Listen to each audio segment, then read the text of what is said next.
Hello students, welcome to Renu's Englishpedia. Today I am going to introduce you to tenses. This brings us to the question, what are tenses? Tenses are the different verb forms used to express distinctions of time or duration of the action or the state it denotes. This means that tenses point out the time period when the action takes place or has taken place or will take place. Now there are three main tenses: the present tense, the past tense and the future tense. Present tense example is I go to school every day. Please see the word marked in red. It is the first form of the verb to go. The past tense of this sentence is I went to school every day. Again, went is the second form of the verb to. The future tense is I will go to school every day.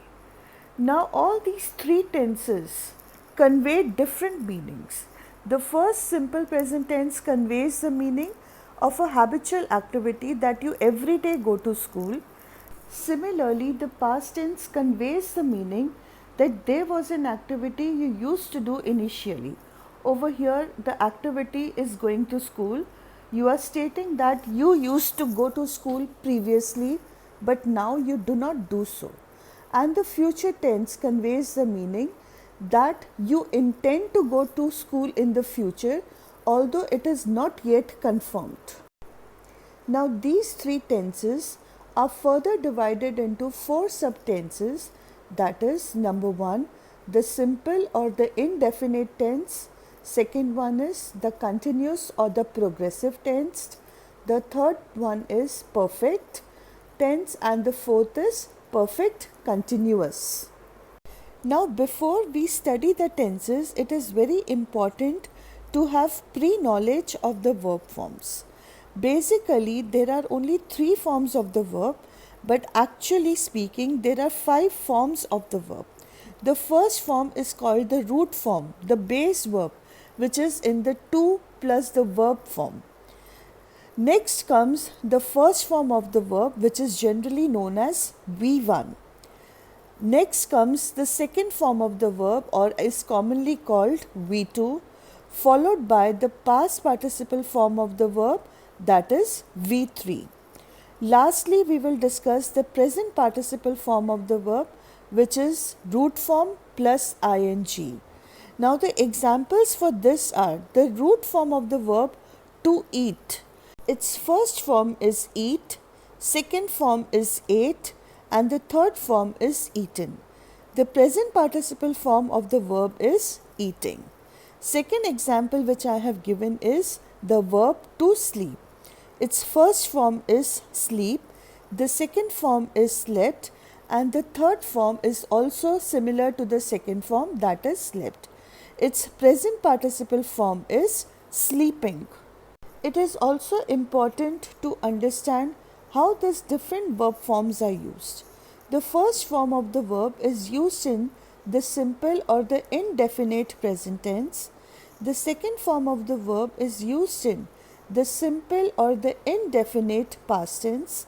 The third form of the verb is used in perfect tenses in all the three forms, that is past, present and future, and the present participle form of the verb is used in the continuous and the perfect continuous tenses. For example, when we look at the sentence, I sing on Sunday, the verb sing is in its first form and it denotes the simple present tense.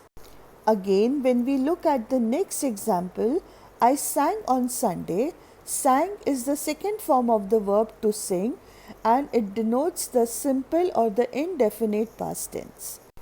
The next example that I have given is I have sung every Sunday till now and I had sung every Sunday till I retired. Both these tenses are known as perfect tenses. The first one is present perfect and the second one is past perfect. These perfect tenses use the third form of the verb. Similarly, the next sentence, I am singing every day and I had been singing every day before I retired. These sentences are examples of continuous and perfect continuous tenses in which the present participle of the verb form has been used.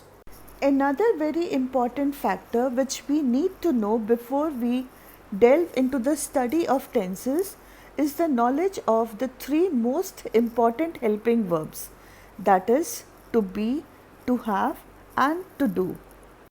These three helping verbs, coupled with the main verb, help us to determine the exact tense form used.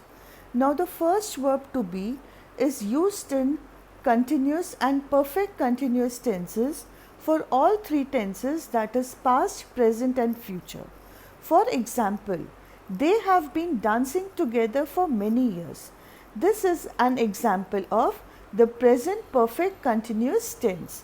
The verb have has been used with been dancing, indicating the present perfect continuous tense. Similarly, in the example, we will be going home very soon. The verb form will be going conveys the future continuous tense. In the verb to have, it is used in perfect tenses with all three tenses, that is past, present, and future. For example, they had danced together for many years. Had danced is the verb form indicating the past perfect tense. Again, we will have gone home before they arrive. Will have gone indicates the future perfect tense. The third helping verb to do is not strictly speaking related to tenses, but its knowledge is very important if we want to draft the interrogative or the negative sentence. For example, did you bring me the notes that I asked for? This sentence is not possible without the helping verb to do. Similarly, I do not remember all the points. This negative form of the sentence is not possible without the helping verb to do. Let us now begin our detailed study of all these three helping verbs. The conjugation of the verb to be is, in the first form it is conjugated into I am, you are, he, she, it is, we are, they are. This means that with the first person I, we use the verb am. The plural of I is we, and it uses the plural form of the verb are. You is always considered to be plural, and it uses the plural form of the verb are. In the third person, the singular form is he, she, it, and it takes the verb form is. Its plural form is they, and it takes the verb are. Now, this was the first form of the verb, which is used in the present indefinite tense. When we go in for the second form of the verb, that is V2, it is used in the past indefinite tense. Its singular form in the past tense is was, and its plural form is were. In the future tense, it takes the root form, that is V1, along with the words will and shall. The third form of this verb is been, and its present participle form is being. Similarly, the verb form to have can be conjugated into have, has, had. Have is used with first person singular, that is I. It is also used with first person plural, that is we. Again, second person plural and third person plural also takes the verb form have. However, the third person singular, that is he, she, and it takes the verb form has. The second form of the verb is had, and the root form of the verb is to have, which is used in the future tense. Its past participle form, that is the third form of the verb, is had, and its present participle form is having. Again, the verb to do is conjugated in the form of first form of the verb will be do or does. Do is used not only in first person singular, but it's also used in all the plural forms. However, the singular form will only take does in the third person, that is he, she and it. Its second form of the verb is did, and the future form, that is the root form of the verb, will take do. Its third form of the verb is done, and its present participle form is doing. Looking at this from a different point of view, we can also subdivide it in the following way. That is, with the pronouns I and we, in the first person, we use the verbs am or was, do or did, have or had. Similarly, with the first person pronoun we use the verbs are or were, do or did, have and had. So you can see in the green block that the only difference over here is in the verb to be. I form will take am, whereas the we form will take are. I singular will take was, and we plural will take were. This can be better explained using examples. Please look at the examples. I am cleaning the room. I is followed by am, and its past tense will be I was cleaning the room. In the second block, we can see the example. We, that is the plural of I, is followed by are, which is the plural of am. We are going to the zoo, and its past tense will be we were going to the zoo. When we look at the other sentences, we find that there is not much difference between the singular and the plural pronouns. They follow the same rule. For example, I have read Shakespeare, and when we use the plural pronoun we, it also becomes we have seen many movies. In the same way, when we are talking about the past tense, I had read Shakespeare when I was young, and its plural form in the plural pronoun will be we had seen many movies when we were young. Using the verb to do, we get sentences like I do not like interference, or did I not rinse the vegetables? Similarly, did we promise to go to her house, or we do not waste time? The second person pronoun you is the same as singular and plural, and therefore there is not much confusion. It takes the verbs are and were. Similarly, it takes the verb have and had, and then again it takes the verb do and did. For example, its present tense is you are making a mess of the whole project, whereas its past tense will be you were creating a wonderful story.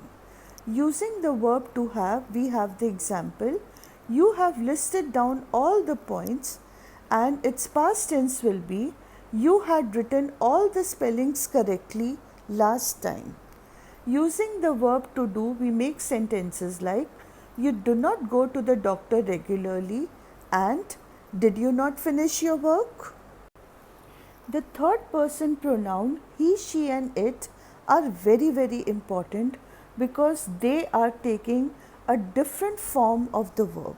He, she and it will always take the verb form with s, es or ies. Similarly, the verb forms is and was are used with the pronouns he, she and it. Does and did is also used with them, as is has and had. In the third person plural pronoun they, we use the plural form of the verbs, that is are, were, do, did, have and had. For example, look at the following sentences. He is followed by is. He is crying for the moon, and similarly she is followed by was. She was talking to her friend.